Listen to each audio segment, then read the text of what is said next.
Аида. Гласови за безгласните. Русија, јули 1968 година. Таа не сакаше адвокат. Аида Михајловна Скрипникова немаше потреба од бранител, особено не од оној кој беше назначен од советската влада. Сакаше да се застапува себе си, да го изложи случајот пред судијата. Седеше на обвинителната клупа во советската судница од дрвени панели.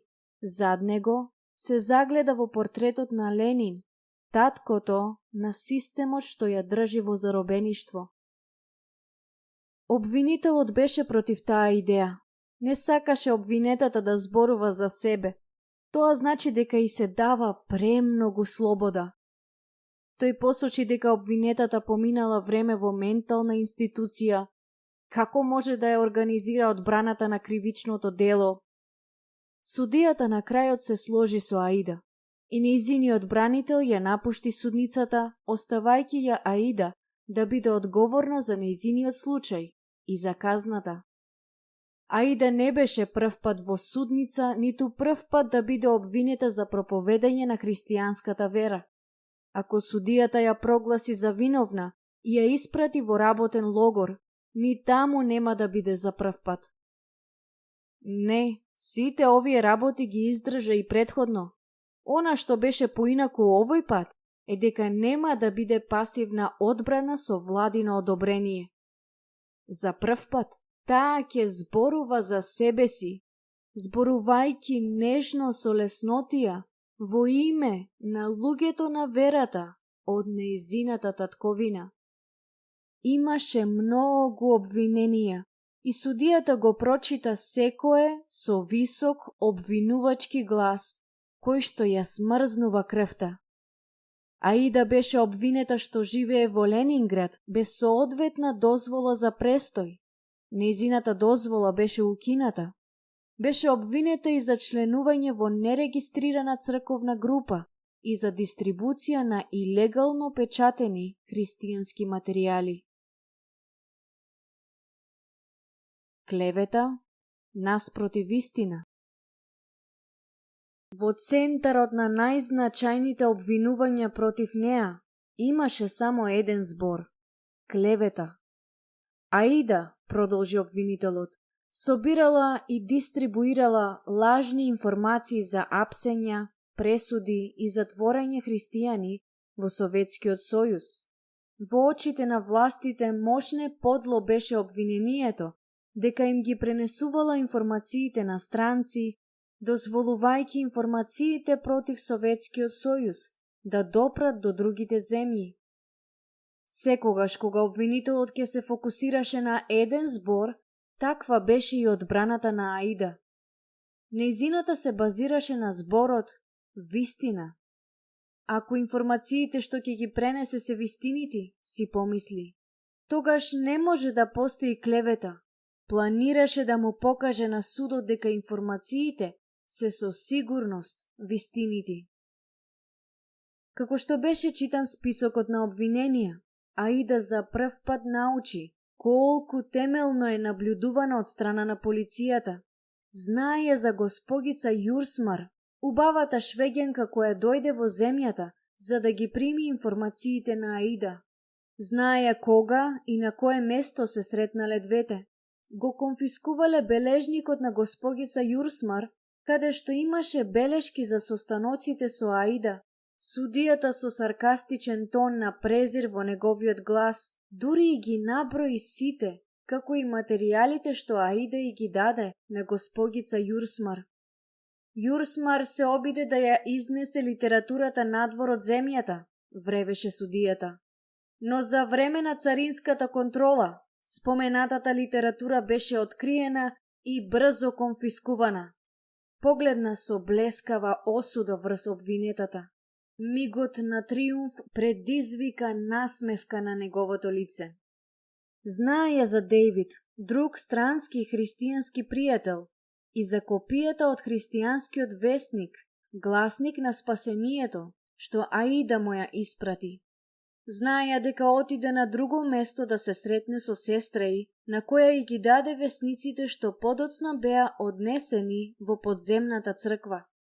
Полицијата го знаеше секој со кого се сретнала и секое делче хартија што го предала.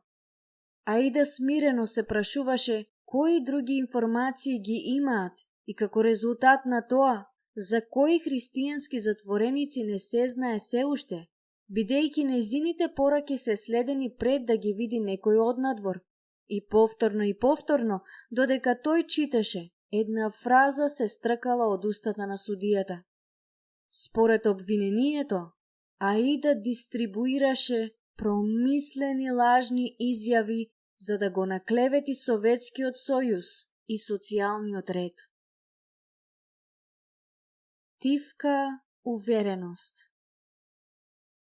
Аида седеше мирно на обвинителната клупа, неудобно во дрвениот стол. Мислеше дека ќе биде нервозна или вознемирена. Наместо тоа, чувствуваше тивка увереност, чувство на Христовата присутност во собата.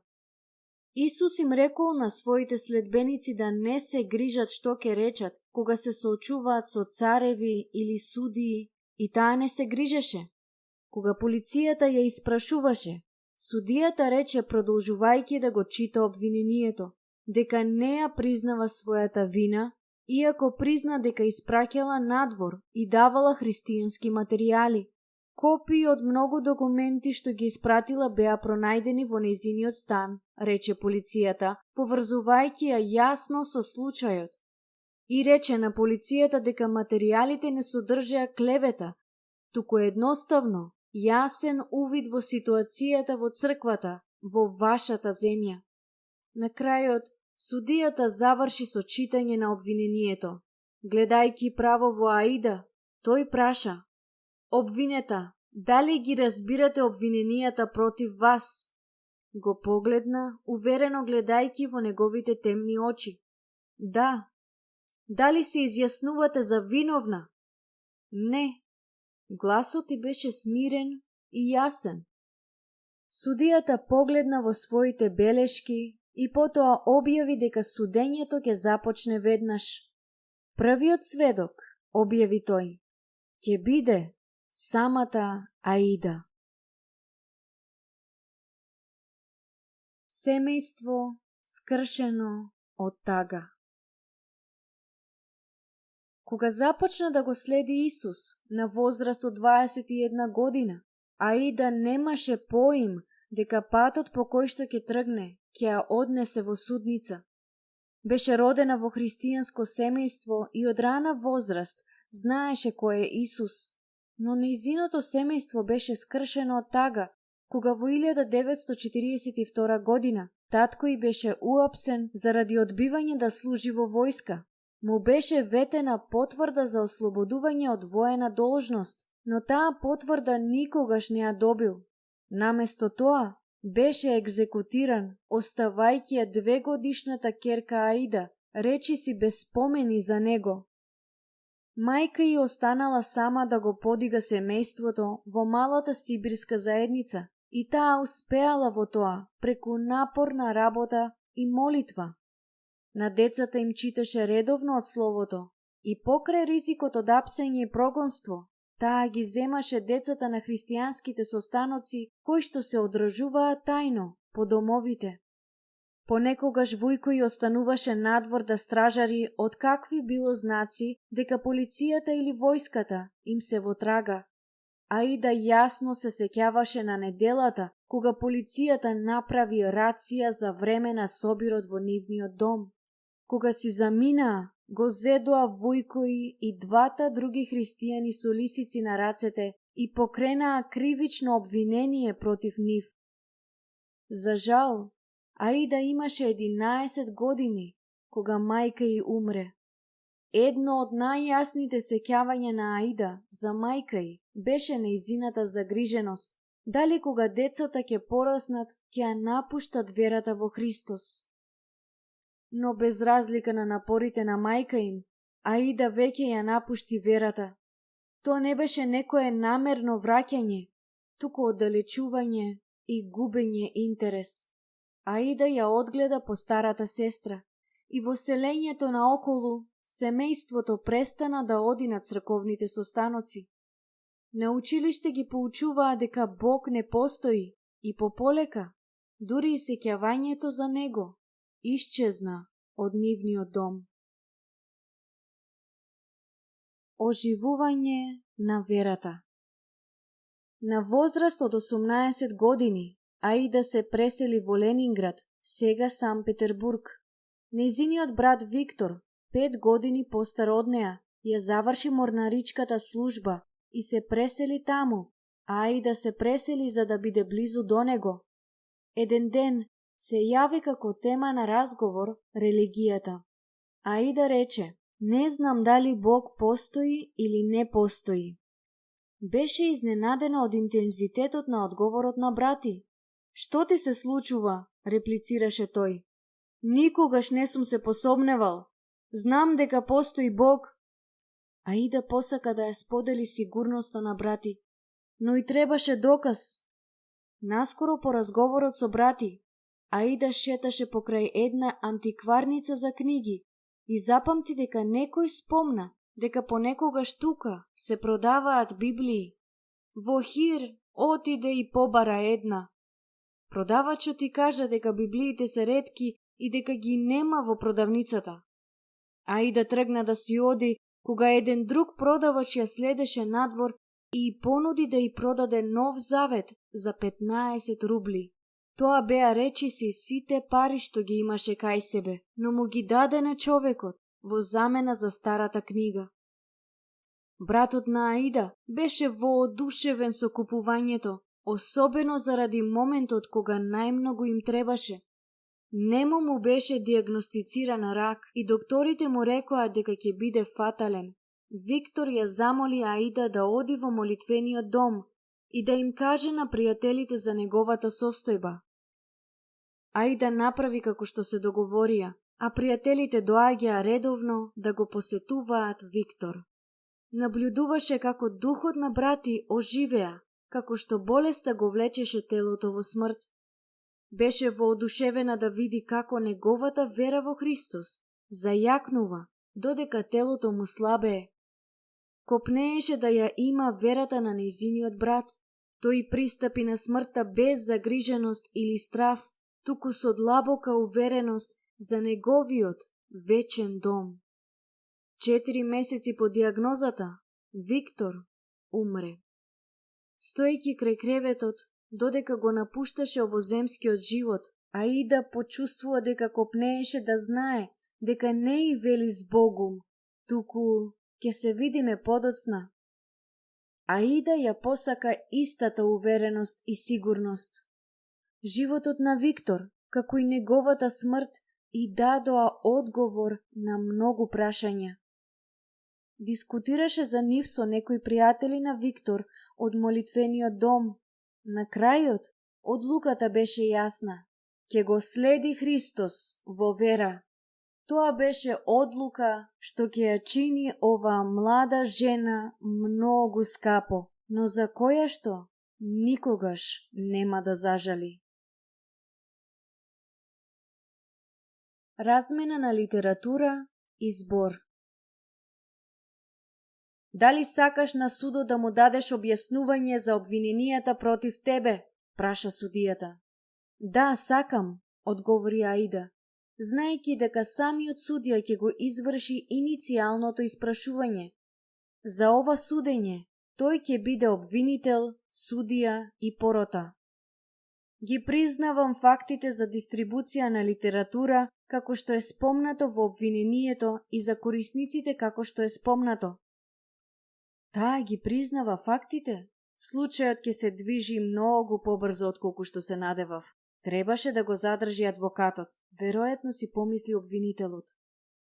На инсистирање на судијата, Аида ги наброи сите луѓе на кои им достави материјали, како што беше наведено во обвинението. Се расправаше за обвинението, за назив на предметот журнал, кога всушност се работеше за 2 или 3 страници во должина, но призна дека сепак ги предаде предметите и дека ги предаваше на странци. Дали се друго во обвинението е точно? Праша судијата на крај. Да, одговори таа. Сите факти на дистрибуирањето на литературата се точни, но оваа литература не содржеше намерни лажни изјави за клевета на советската држава и социјалниот ред, а тоа не се смета за криминал според уставниот член 19011 и самата дистрибуција на материјали не е злочин. Се изјаснувам за невина. Наместо да се зафати со нејзиното излагање, судијата ја праша за швеѓанката, госпогица Јурсмар, на која Аида и даваше материјали, вклучувајќи транскрипти од 2 судења на христијани во советските судови. Аида одби да одговори кога се сретнала со госпогица Јурсмар, нарекувајќи го тоа приватна работа. Слушајќи како Аида го презентира својот случај, обвинителот живна, прашувајќи се дали можеби младата христијанка ќе се бори повеќе отколку што тој си помисли. Безволно, Аида ги обезбеди деталите. Таа и госпогица Јурсмар имаа заедничка пријателка во Шведска и пријателката го организираше состанокот. Госпогица Јурсмар донесе 50 нови завети, кои што требаше Аида да им ги подели на членовите на подземната црква, се додека полицијата не ги конфискува. Како замена, Аида и даде на госпогица Јурсмар литература, вклучувајќи некои писма и транскрипти од судења, за да ги однесе на нејзиниот работодавач, Словенската мисија. Од таму ќе се печатат и дистрибуираат низ целиот свет. Зошто на госпогица Јурсмар и дадовте копија од Гласот на спасението и Братски лист, како и транскрипти од судењето во Москва и Рајазан и писма од Хорев и Маховицки? Грубо праша судијата. Овие илегални христијански часописи беа публикувани од страна на илегалните баптистички цркви во Советскиот сојуз. Комунистите дозволуваат само еден христијански магазин, кој што објавуваше написи во полза на советската власт. Верниците од тајните цркви, за да ја обзнанат вистинската приказна, ризикуваа затвор со тоа што печатеа и дистрибуираа своји публикации. За да ги прочите и да дознае за животот на нашата црква, одговори Аида со оглед на фактите. Гласот на спасението е мојот омилен вестник, а Братски лист зборува за животот во нашата црква. Судењата станаа толку многу дел од нашиот црковен живот, така што за да зборуваш за црквите во Русија, мора да знаеш за судењата. Навистина, за оние кои ќе изберат да го следат Христос целосно, судењата се прифаќаа како дел од животот во Советскиот сојуз. Апсењата, тепањата и затворањето беа дел од цената за следење на Христос овде, а весниците на подземната црква го прифатија и го објавија тој факт. Судијата не веруваше дека Аида може да и верува на жена која штотуку ја запознала за така тајна и важна информација. Со верниците, пријателствата се остваруваат полесно, се обиде да објасни Аида. Можам да отидам во непознат град, да се сретнам со верници што не ги познавам од претходно и по неколку минути да станеме блиски пријатели. Верниците се едно големо семејство и ние сме заинтересирани еден за друг. Обвинителот започна да ги разменува прашањата со судијата, прашувајќи ја Аида за странските адреси во нејзиниот адресар. Сакаше да знае дали им пишала на сите. На некој од нив, одговори Аида. Потоа малку скиселено таа додаде. Не знам за закон што им забранува на советските граѓани да се допишуваат со пријатели од странство.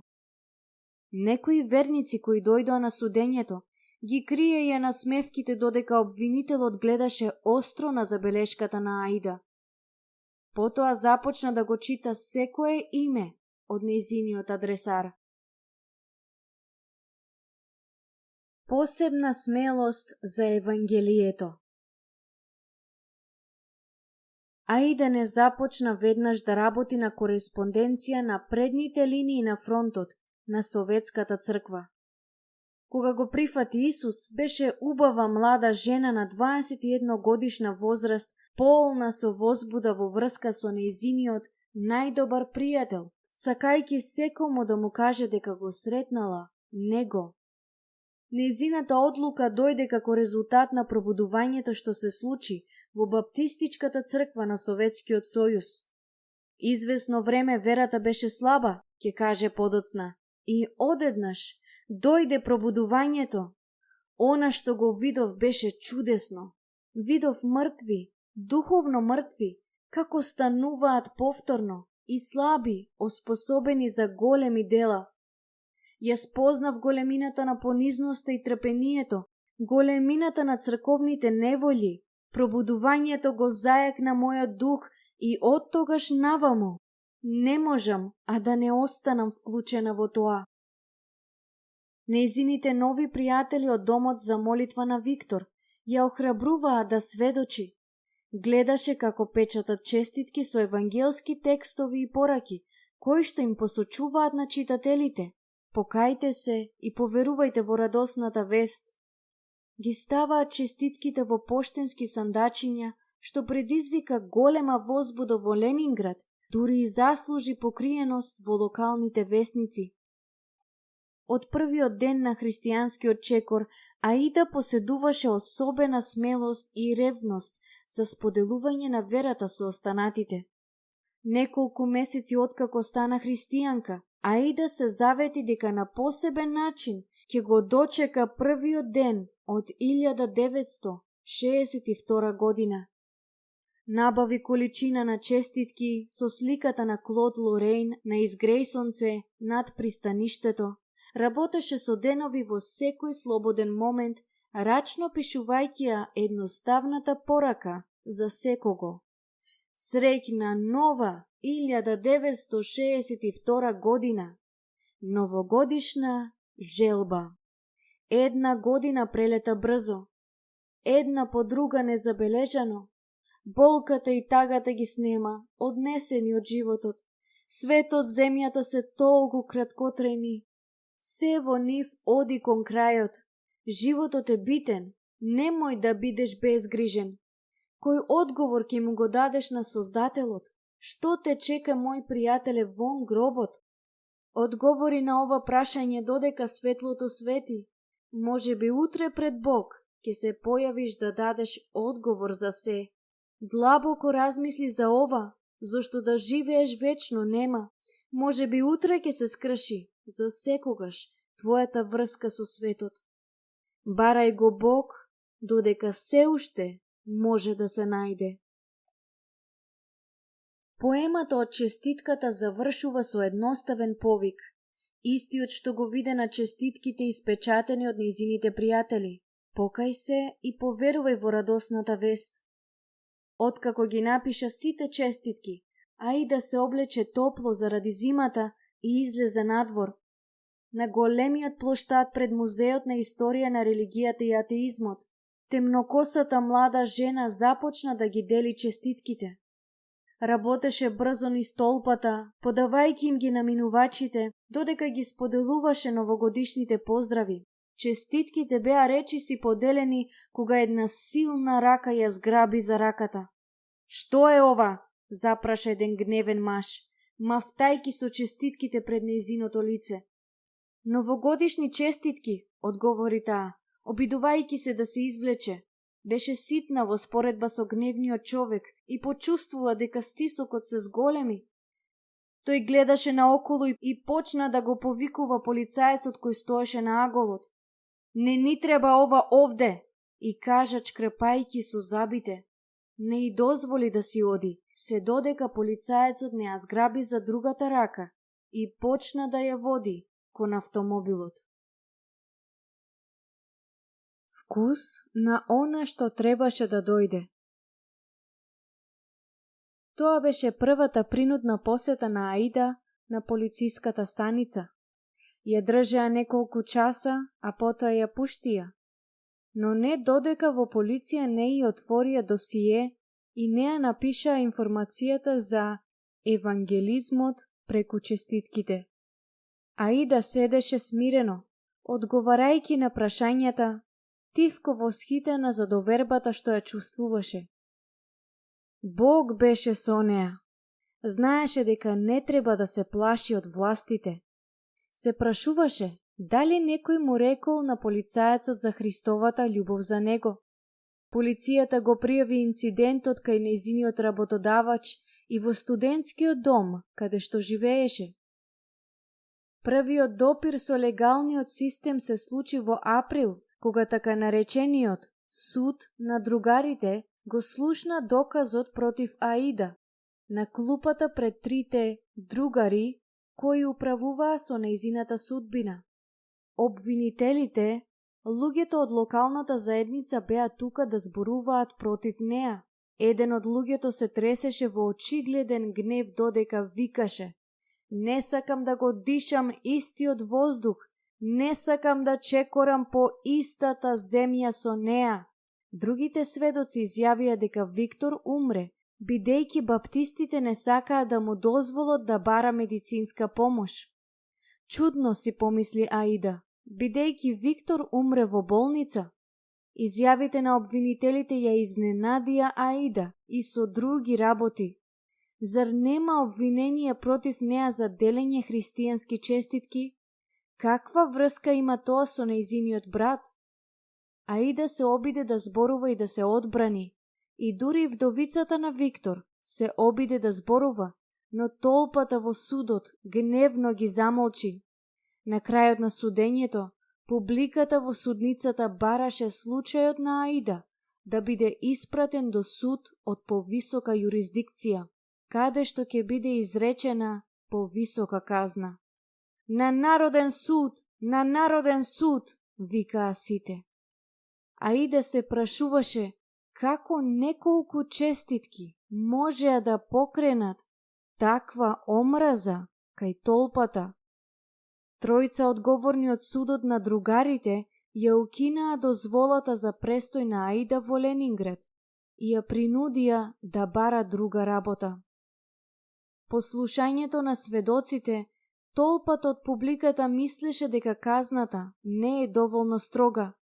Тие станаа тропајки со стапалата и врескаа кон ситната девојка. Стоејќи пред неа, бараа потешка казна. Заради нејзината безбедност, Аида беше принудена од стражарите кон задниот влез од зградата. Судската одлука не стапи во сила со месеци, чекајќи полицијата да врши наблюдување и собирање докази против младата христијанка. Не докази за криминална активност, туку доказ за нејзината христијанска работа. Аида продолжи да живее во Ленинград, барајќи работа насекаде. Животот и беше тежок, но оние први тешкотии беа само вкус на она што требаше да дојде. Одбиваш да се придржуваш на нашите закони.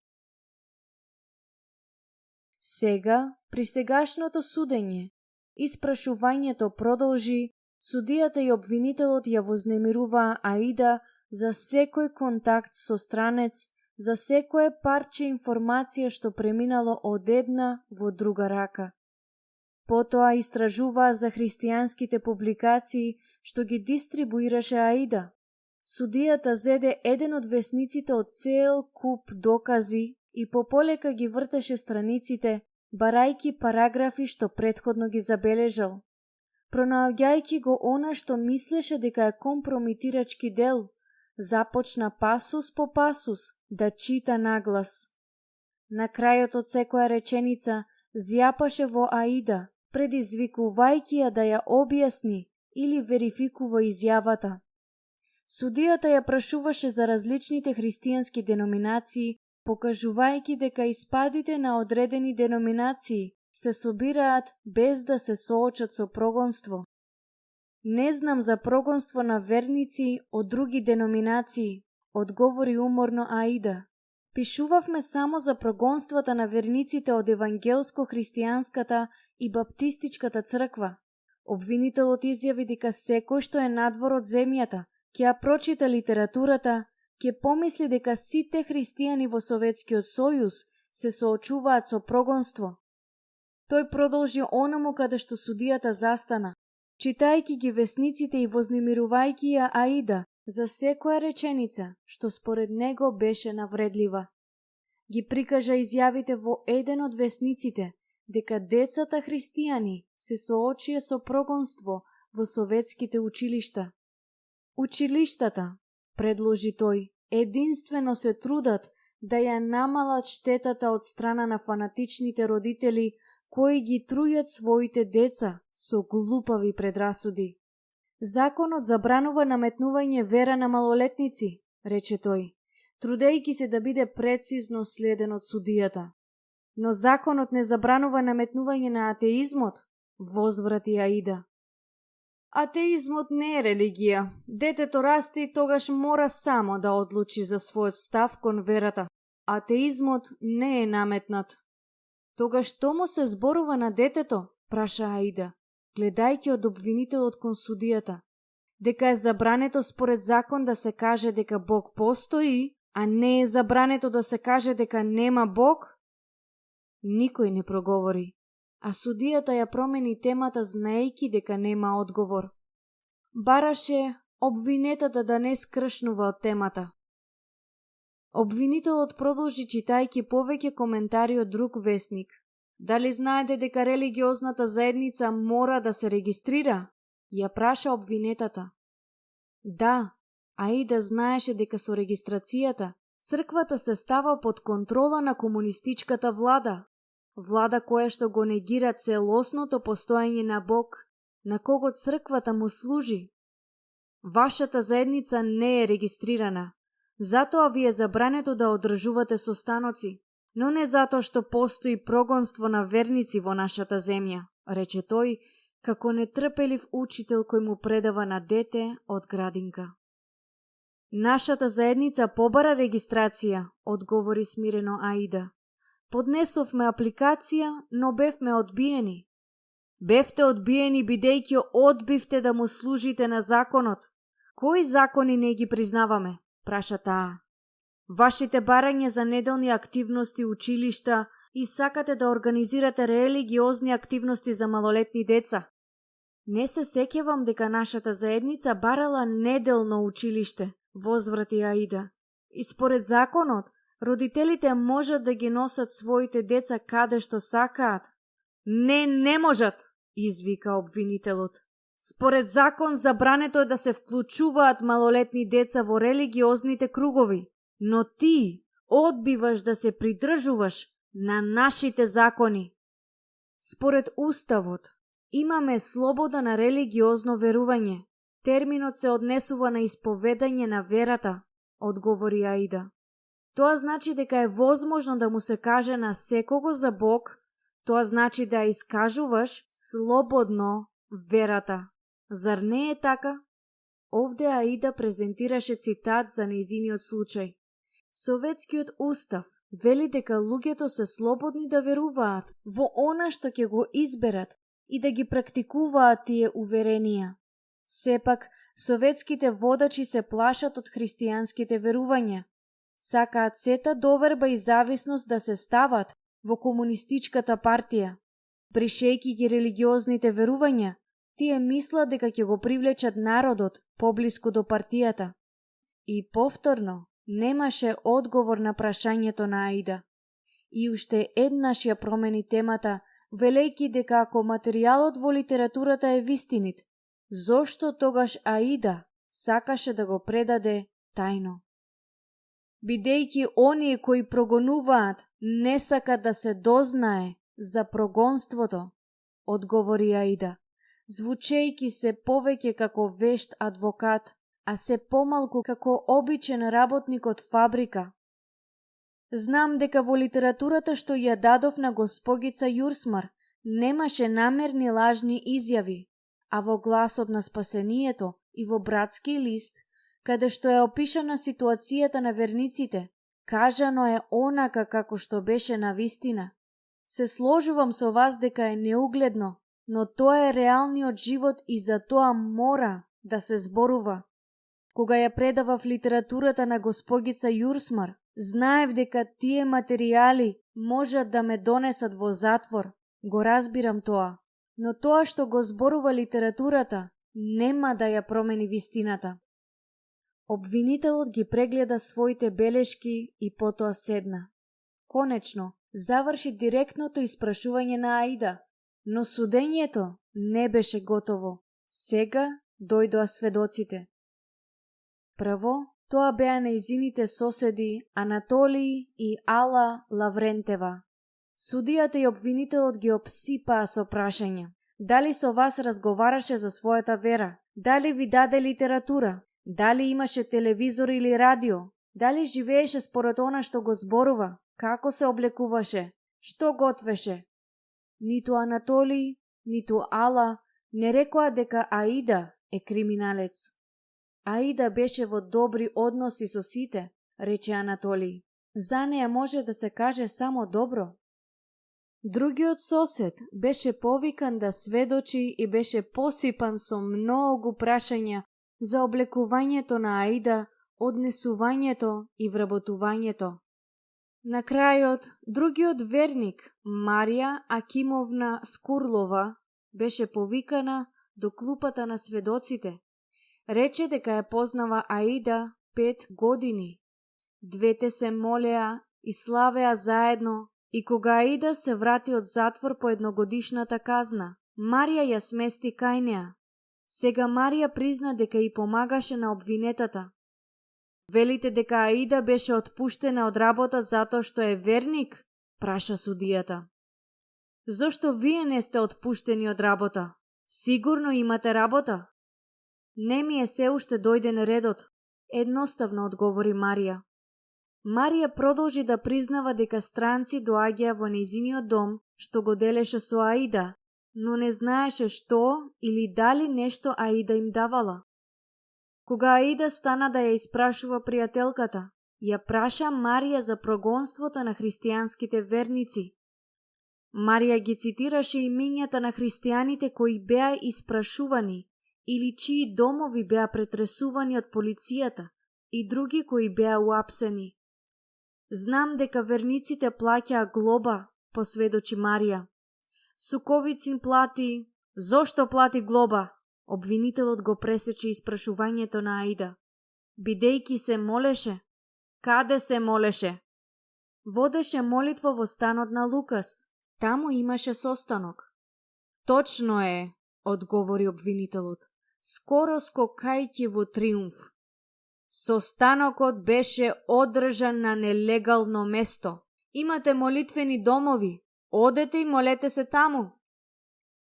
Подоцна, обвинителот повторно ги прекина кога Марија сведочеше дека и таа платила глоба за присуство на христијанска служба.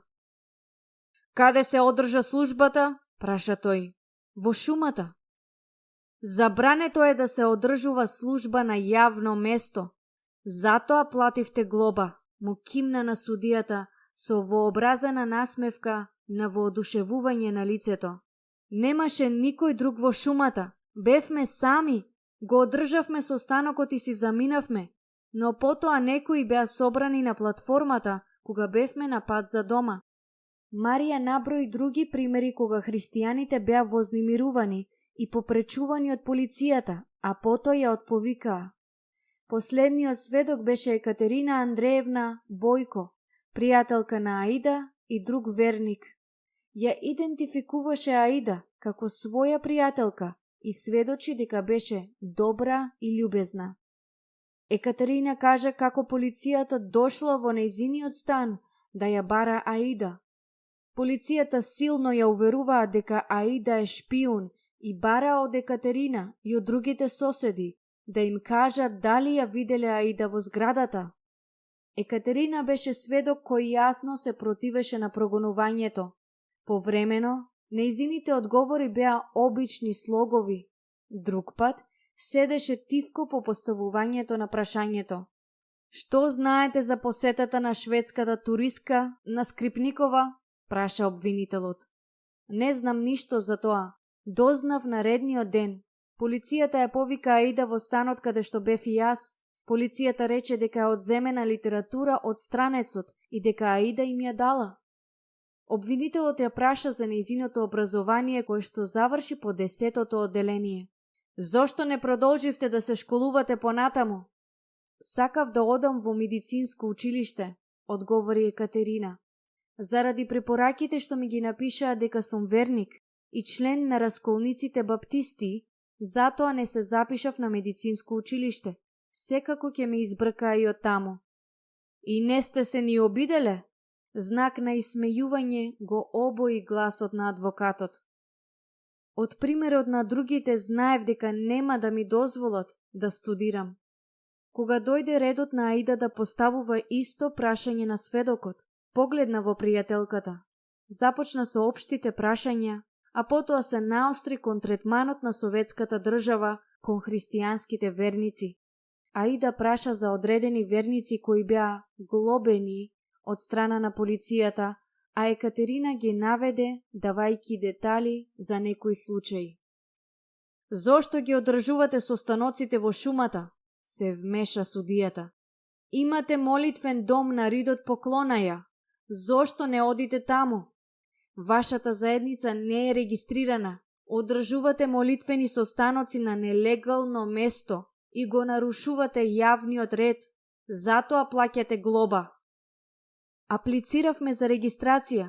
Нашите состаноци во шумата не вознемирија никого во Лаврики.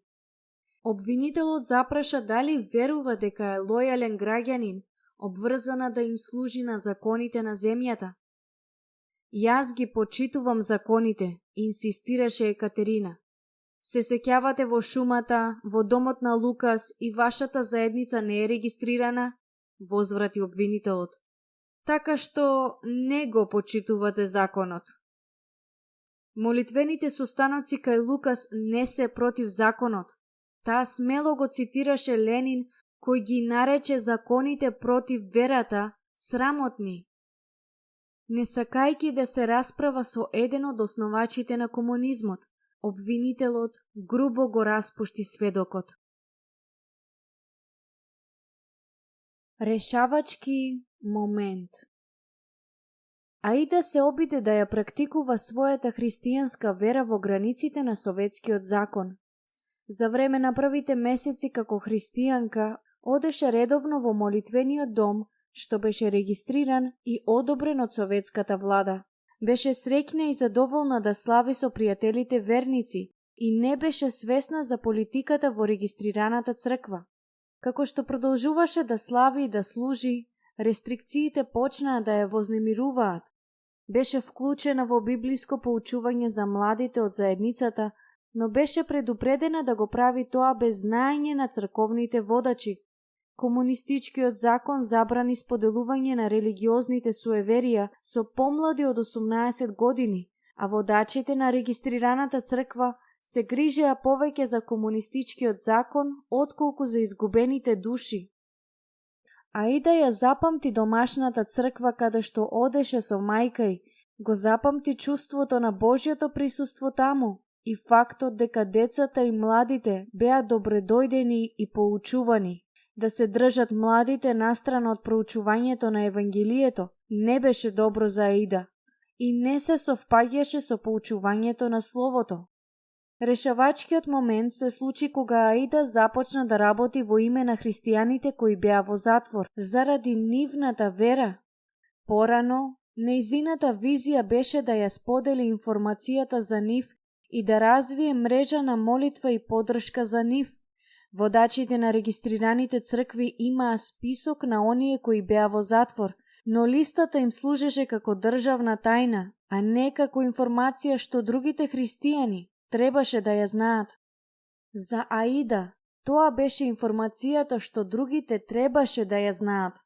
Како може христијаните во Советскиот сојуз и околу светот да понудат молитва и поддршка за оние затворени браќа и сестри во Христа, доколку не се запознаени со нивните страдања?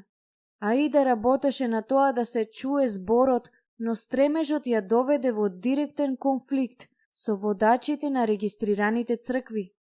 Работата е во тоа што со неколку збора Властите се обидоа да работат во црквата однадвор преку нејзините служители, рече подоцна Аида. Сакаа да воведат забрана за да го потиснат духовниот живот во црквата. И всушност, од 1960 година постигнаа голем успех во таа област. Позицијата на водачите беше директно спротивна на напорите на Аида да се чуе зборот за затворените верници.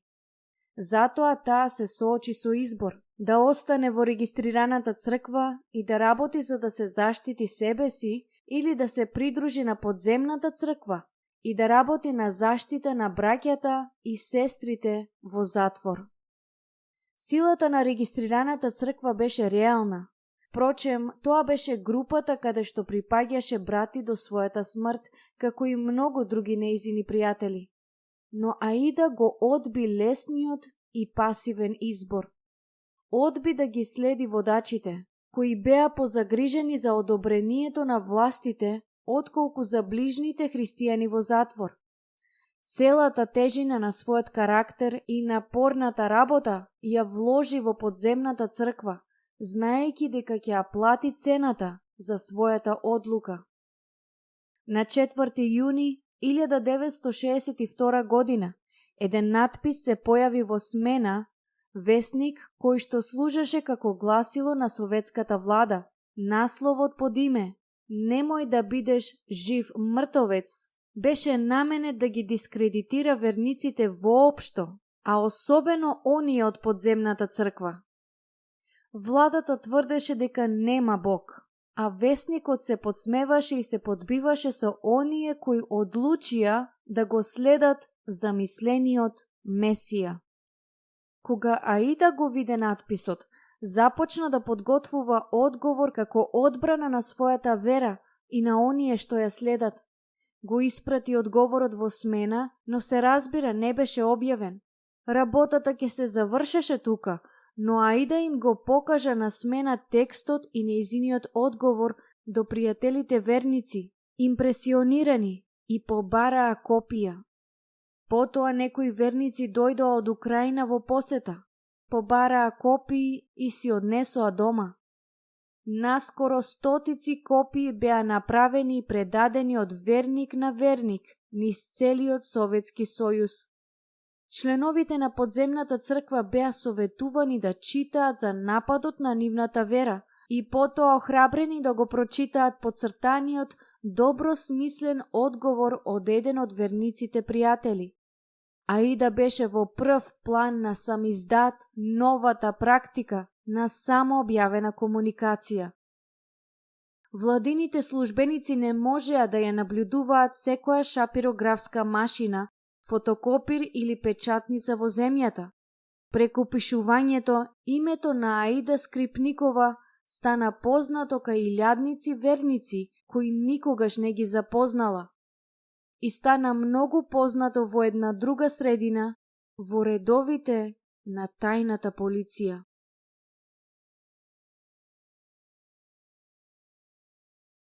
Основните елементи. Другите сведоци што беа назначени да сведочат на судењето на Аида не се појавија. Судијата одлучи дека судењето ќе продолжи. Фрустрирана, Аида се пожали дека судот посветил повеќе време на темелно истражување на нејзиниот дом, гардероба и дури и приготвувањето храна, отколку на суштинските работи за нејзиниот случај. Барам од судот да обрне малку повеќе внимание на другите основни елементи од случајот, приговори таа. Например, сакам да објаснам зошто нашето заедништво не е регистрирано. На почетокот кажете ми, ве молам, кои закони ги прекршивме, поради што нашата регистрација беше одбиена? Обвинета, раздразнето одговори судијата. Судот од вас бара прашање, а не суд. Гледајќи на гневот на судијата, обвинителот потврди: не можам да разберам што бара обвинетата. Аида вдиша длабоко, соземајќи се. Барам судот да обрне повеќе внимание на суштинските прашања од обвинението. и инсистирам споредните теми да не бидат пречка на суштинските аспекти од случајот, за кој што судот заседава. Тоа е моето барање. Второ, барам од судот да го открие точниот датум на одземање на мојата дозвола за престој. Судијата запраша зошто таа информација е толку важна. А и да објасни дека судењето откри дека полицијата собирала доказ против неа многу порано пред истекувањето на дозволата за престој. Ако ми се суди за истечена дозвола за престој, а не поради моите христијански активности, тогаш зошто сум под истрага пред истекувањето на мојата дозвола за престој? Праша таа. Можам да ви кажам зошто започнаа постапките против мене, продолжи таа. 2 пати во нашиот молитвен дом им пристапив на странците и побарав од нив Библија. Овие 2 барања им беа познати на властите. Прашањето за дозволата за престој нема врска со овој случај, рече судијата. Вие сте обвинета за намерно дистрибуирање лажни изјави, клеветејќи ја советската држава и социјалниот ред. Но на прашањето за работа и дозвола за престој им се обрна големо внимание во судската постапка, возврати Аида. Овие прашања го интересираа судот не бидејќи сте обвинета за тоа, туку бидејќи судот мора да има увид во вашата личност. Може би ви изгледа чудно дека судот се распрашува за вашиот карактер. Судот мора да знае каква личност сте. Во минатата реченица, судот го зема предвид карактерот на обвинетата. Аида им кажа дека ако навистина судот сака да го запознае нејзиниот карактер, најважно е да ги знае вистинските факти од нејзината приказна. Нејзината последна молба до судијата беше да го викне последниот сведок, госпогица Јурсмар, швеѓанката на која ја даде литературата. Бележникот на оваа жена беше искористен како доказ против мене, рече Аида, но за да го разбереме точно, мора да ја повикаме овде да ги објасни своите белешки. Судијата направи представа од разгледувањето на нејзините барања, барајќи мислење од обвинителот и потоа заповеда.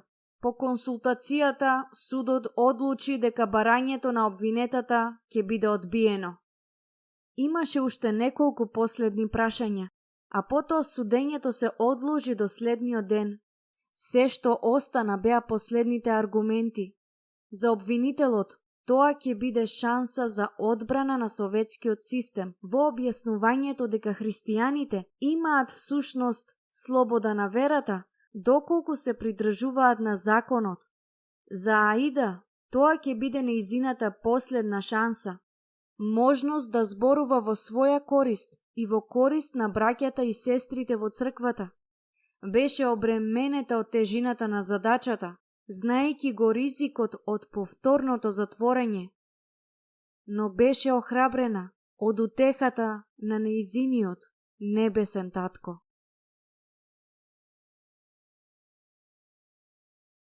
Обид за превоспитување. Апсењето не беше некоја негативна закана за Аида. Таа веќе беше тука. Откако судот на другарите ја укина нејзината дозвола за престој во Ленинград во 1963 година, таа помина одредено време во посета на сестра и во Украина, каде што Аида беше импресионирана од истрајноста и смелоста на верниците. Се врати во Ленинград со обновена решителност. Полицијата внимаваше на неа, но Аида влезе во градот и успеа да го избегне апсењето. Без дозвола за престој, можеше да биде уапсена во секое време, но сепак продолжи со христијанската работа. Аида и нејзините пријатели продолжија да се собираат во шумата надвор од градот, за да останат незабележани, а во шумата во 1965 година се случи и првото официјално апсење. Аида имаше 25 години. Полицијата пристигна и започна да не брка. Еден сведок ќе посведочи подоцна. не туркаа и не корнеа за коса, зедоа неколку луѓе, некои платија глоба, а некои беа 2 седмици во затвор. Аида беше една од уапсените и полицијата организираше судење за неа. На хартија, обвинението немаше никаква врска со религијата. Иако беше уапсена надвор од границите на градот, Аида беше обвинета дека нема соодветна дозвола за престој во Ленинград. На тоа судење, во една мала сала во судската зграда на рајон, на Аида не ѝ беше дозволено да зборува. Судењето беше очигледна маска, обид да се изврши правда каде што не постоеше. Кога заврши, казната за Аида гласеше 1 година во затвор. Не се почувствува преоптеретена со пресудата. Редовно се дружеше со верници кои беа во затворот и со многумина кои беа подготвени да одат ако таму ги водеше Бог. Сега дојде редот и на неа. Целта на затворот според советските водачи беше да ги превоспитаат затворениците. Овие кутри луѓе се заблудени, објаснуваа властите. И ним мора да им се укаже и да се уверат во вистината и во моќта на советскиот систем, славата на татковината. Како дополнување на монотониот систем на превоспитување, Аида беше принудена да помине многу студени ноќи на тврдиот бетонски пот. Постојано недостигаше храна и она што го имаше понекогаш не беше добро ниту за животните. За време на престојот, Аида беше присилена да оди во психијатриска установа. По 30 денови евалуација, докторите рекоа дека е нормална и ја вратија во келијата. Месеците во суровиот комунистички затворски систем ги дополнија годините на болка и лузни на искрената млада поборничка. Аида не се приклони кон советското превоспитување. Наместо ослабување на нејзината вера, искуството ја зајакна нејзината вера во Христос. Наместо да ја сопрат да го шири словото, го напушти затворот уште повеќе ревностна да ја шири вистината за Христос. Сега ја знаеше многу добро цената за тоа, а сепак не беше поколебана во својата решителност. Државата не се меша. Сега дојде времето за последните аргументи во второто судење на Аида. Од прво следеше заклучокот на обвинителот и тој избра да започне со враќање на времето во историјата на црквата во Русија. По големата октомвриска социјалистичка револуција во земјата, црквата беше одделена од државата и верниците на сите вери го добија правото на слобода на верата, гордо изјави. Но потоа обвинителот почна да ги обвинува евангелските христијани и баптистите и Советот на црквите за охрабрување на верниците во неприменувањето на државните закони. Заедниците кои што го подржуваат Советот на црквите не се регистрирани, обвини обвинителот. Нивните илегални состаноци се организираат во приватни домови и на јавни места. Некои верници се осудени за кршење на законот за култови. Советот на црквите го прикажува ова како прогонство заради верата. 7 години Советот на црквите ја води оваа джиновска борба со властите. Од историјата на црквата и општата ситуација меѓу верниците, обвинителот на крајот се префрли во особеностите на случајот на Аида. Скрипникова имаше врски низ целата земја, но нејзина главна задача беше да ги организира контактите однадвор. Мора да се каже дека е многу добро дорасната за оваа задача, додаде тој зајадливо. Потоа неговиот глас стана повеќе покровителски. Животот на Аида, за жал, започна со тоа што беше родена во семејство на баптисти. Секако дека ќе биде штета ако дозволиме да се извлече, но разговаравме доволно со Аида и антисоцијалниот карактер на нејзините дела е јасен. Неговиот глас се засили до крешендо, додека ги кажуваше последните коментари. Прво цитирајќи нешто од литературата што беше пронајдена во домот на Аида. Во еден од текстовите човек по име Крајучков вели при неговото судење во Москва: оние браќа кои се во затвори и во кампови не страдаат бидејќи ги кршеле советските закони. Страдаат бидејќи останале верни на Господ. Обвинителот сериозно ја заниша главата. Се ова се намерно лажни изјави, што ја клеветат советската држава и социјалниот ред. Во Советскиот сојуз постојат многобројни вери. Црквите се отворени и никој не е прогонет заради својата вера. Државата не се меша во активностите на религиозните тела, доколку не го прекршат законот за култови. Вината на обвинетата Скрипникова за систематско дистрибуирање лажни изјави за клевета на советската држава е целосно докажана. Овие дела се точно опфатени во членот 190/1 од Криминалниот закон. Затоа барам судот да ја осуди обвинетата Аида Скрипникова на 2,5 години затвор. Потоа тој седна, со подмолен израз на задоволство на лицето.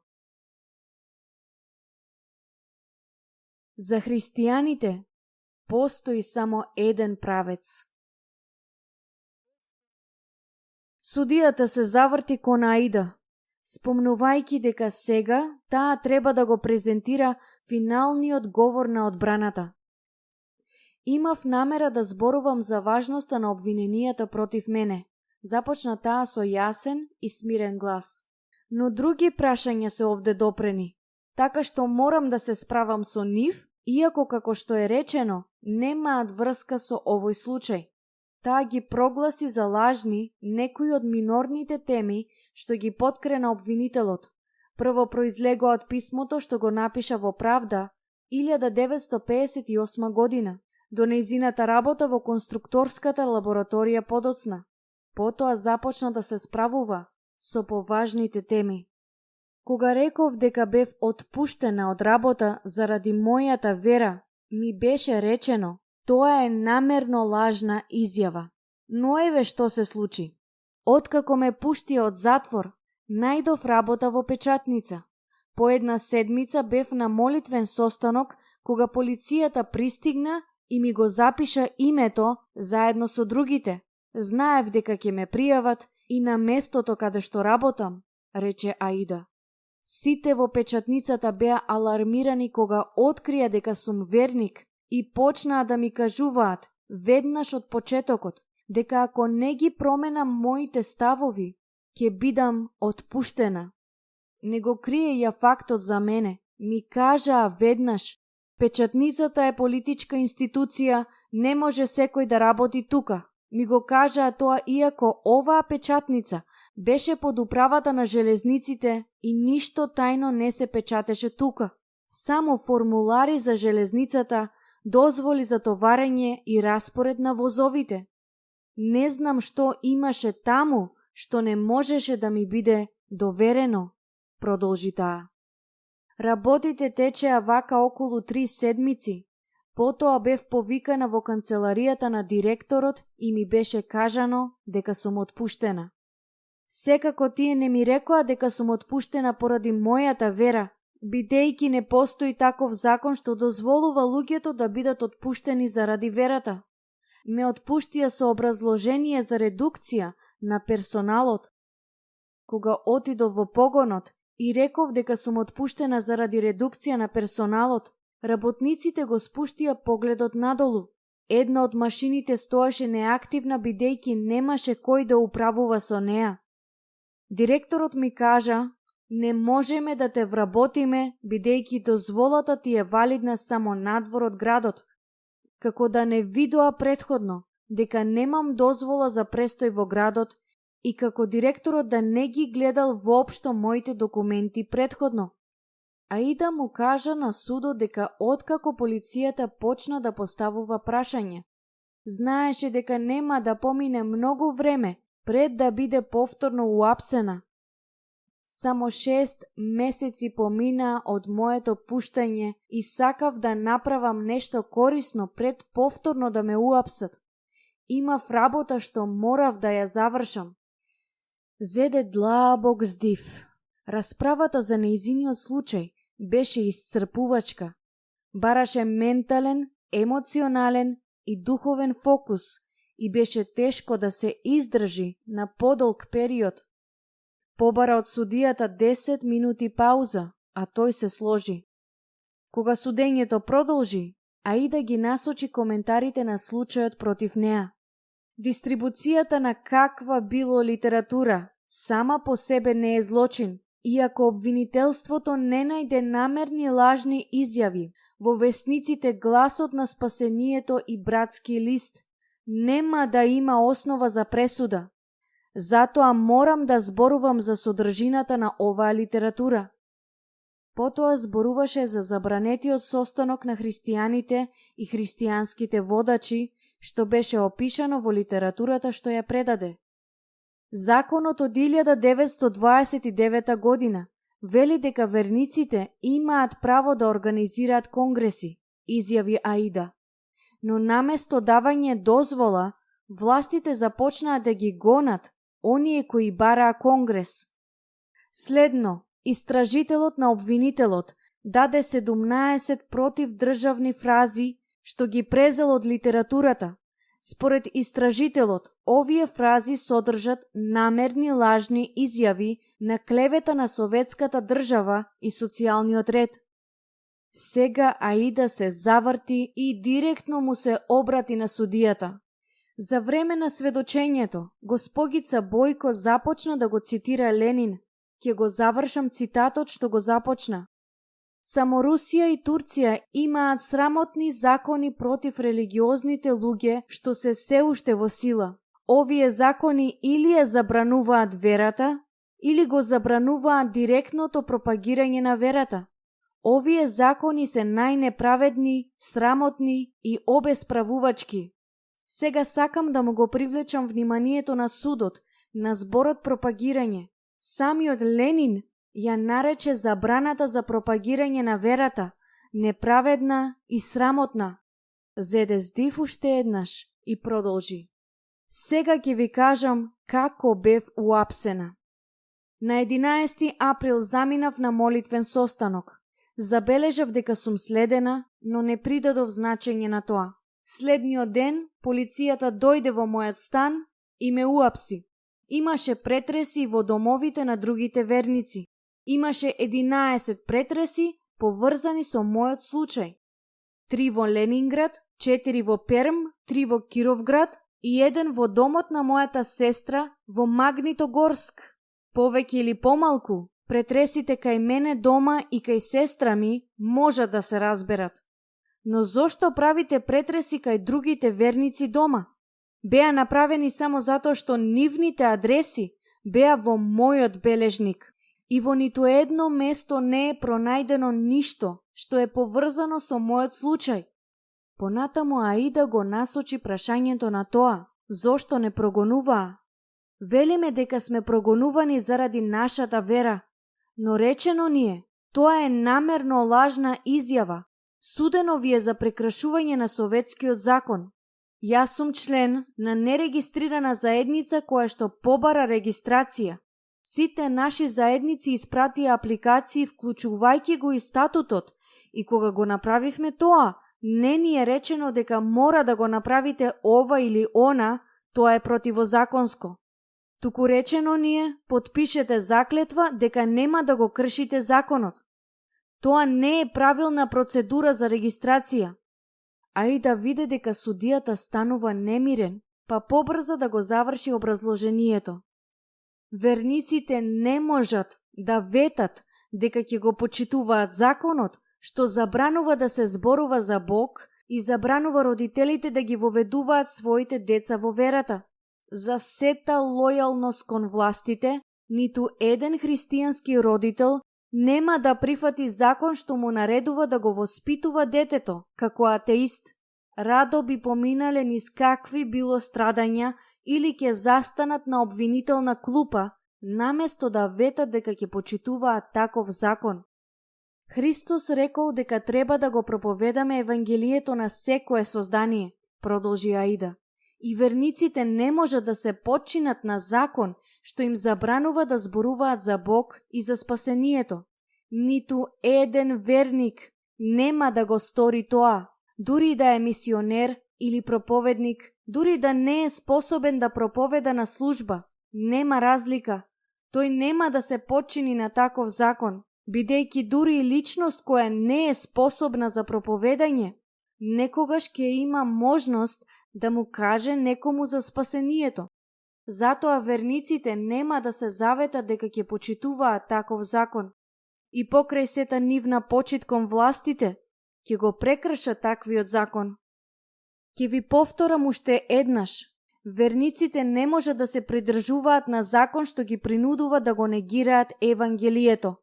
Па кога ќе ни судат за прекршување на таквите закони, ќе бидеме потполно оправдани, велејки дека сме судени заради верата. Знам дека гласот на спасението и братски лист не содржат никакви намерни лажни изјави, но во исто време знам што значи да се испратат во странство. Знаев дека таквиот чин ќе ме доведе на обвинителна клупа. Никогаш немаше од никого да побарам да го испрати гласот на спасението надвор. Знам дека е опасно. Затоа го сторив тоа сама. Аида направи пауза. Собра сила за завршната фаза од нејзината одбрана, страстните финални мисли. Сакаше да замине со оние кои ќе ја одредат нејзината казна. Еднаш луѓето сватија дека е неправедно да се забрани пропагирањето на верата. Сега не го разбираат ова. Сега велат, верувај си и моли се, но не се осудувај да зборуваш за Бог на никого. Замолчувањето еден идеолошки противник со сила не носи идеолошка победа. Тоа се нарекува варварство. Судијата ја прекина, фрустриран дека овој криминалец сега држи проповед во судницата. Не смееш да зборуваш за црквата. Зборувај само за себе, рече тој, точно насочувајќи ги зборовите кон неа. Аида беше непоколеблива. За христијанинот има само еден правец, рече таа. Христијанинот не смее да биде ништо друго, освен конфронтирачки. Откако ќе ја спознаеш вистината, значи да ја следиш, да ја браниш и ако е неопходно, да страдаш за неа. Не може да биде поинаку. Не може да делува поинаку. Ја сакам слободата и многу сакам да бидам слободна со моето семејство и пријатели, но не сакам да делувам против мојата совест. Зошто ми е слободата ако не можам да го нарекувам Бог мој татко? Знаењето дека мојата душа и мисли се слободни ме охрабрува и зајакнува. Тоа е се што сакав да ви го кажам вам. Аида седна, случајот беше презентиран, а нејзиното срце чисто. Епилог.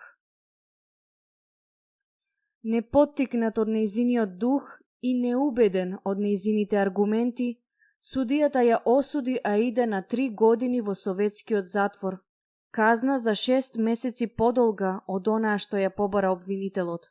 Аида ја напушти судницата со 2 високи чувари. Но затворањето не можеше да ја запре нејзината работа. Соодветно, транскриптите од судењето на Аида беа ископирани педантно во 20 парчиња ткаенина, исечена од креветски чаршави и сличен материјал, а потоа беа прошверцувани надвор од Советскиот сојуз. Околу светот, верниците ги читаа зборовите на Аида од Ленинград и се молеа за нивната верна сестра. Аида излезе од затвор на 12 април 1971 година. При нејзиното ослободување, властите ѝ рекоа дека не научила ништо од казната. Всушност, таа научи многу, но не она што го бараа советските заробувачи. Се стекна со докторат на Божјата верност и стекна уште поголемо разбирање на длабоката радост и сатисфакција што доаѓа од служењето на Бог. стана полноправен член на братството што апостол Павле го нарече заедништво на неговите страдања. Денес Аида Скрипникова живе во Санкт Петербург. Нејзината вера го победи режимот што се обиде да ја уништи. Денес христијаните како неа се собираат легално за славење и проповедање. Нејзината црква неодамна се собра специјално да ја прослави 40 годишнината од црковната служба и да се потсети на Божјата верност за нејзините членови. Со посебно внимание им е оддадена почит на оние кои беа маченици за својата вера.